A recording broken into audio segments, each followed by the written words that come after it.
अस्सलामुअलैकुम दोस्तों, क्या हाल है? ठीक है दोस्तों, मैं मोहम्मद मुज़म्मिल मदीना मुनव्वरा से लाइव। दोस्तों आपको मशीनें दिखाता हूं जो काम कर रही हैं इधर। ये देखें कितनी 8-10 लाइन में मैं जूम करता हूं। 1 2 3 4 5 6 7 8-10 हैं कम से कम। ये देखें, ये सुबह सुबह ना ये फर्श साफ़ कर रही हैं ये वाला। अभी इतना रश तो नहीं है। ये देखें थोड़े हाजी हैं, ग्रुप की शक्ल में आ रहे हैं, थोड़े हैं क्योंकि हज वाले हाजी हैं ना, अभी कम है। बाद में कुछ दिन बाद काफ़ी हो जाएंगे तो इधर फिर रश होगा, पूरा मदीने में रौनक होगी। अभी माशाल्लाह बहुत सारी रौनक है। बाकी ये देख सकते हो ये मदीने।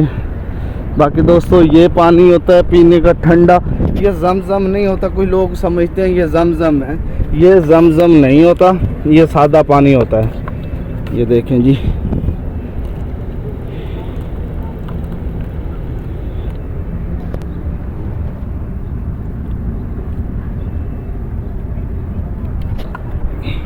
देखें जी वो मशीनें लाइन में जा रही हैं, वही कितनी मशीनें हैं।